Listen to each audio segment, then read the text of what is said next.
ছাত্র জনতার আন্দোলনে গুলি করে নির্বিচারে মানুষ হত্যার দায়ে আওয়ামী লীগকে নিষিদ্ধ করা ও দল হিসেবে নিবন্ধন বাতিল চেয়ে করা রিট খারিজ করে দিয়েছে হাইকোর্ট।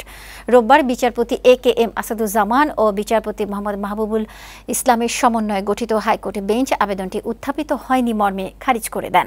আদালতের রাষ্ট্রপক্ষ শুনানি করেন অ্যাটর্নি জেনারেল মোহাম্মদ আসাদুজ্জামান।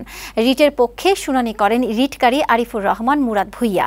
এদিকে রাজনৈতিক দল হিসেবে জামাতে ইসলামের বাতিল হওয়া নিবন্ধন ফিরে পেতে সুপ্রিম কোর্টের আপিল বিভাগে খারিজ হওয়া আপিলটি পুনরুজ্জীবিত করার বিষয়ে আবেদনের শুনানি হবে আগামী ২১ অক্টোবর।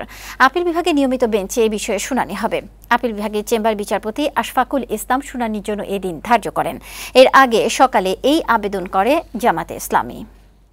এটি গণপ্রতিনিধিত্ব অধ্যাদেশ ১৯৭২-এর পরিপন্থী, বাংলাদেশের সংবিধানের পরিপন্থী, বাংলাদেশের সংবিধানের ৩৮ অনুচ্ছেদের পরিপন্থী।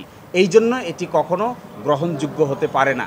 ডেমোক্রেসিতে কোনো পার্টিকে নিষিদ্ধ করা হয় না। ডেমোক্রেসিতে পিপলকে বলা হয় কে ভালো কে খারাপ জনগণই নির্ধারণ করবে, কোনো আদালত কিংবা কোনো বিশেষ ক্ষমতাশীল লোক এটা নির্ধারণ করে না। এটা ডেমোক্রেসির নিয়ম নয়।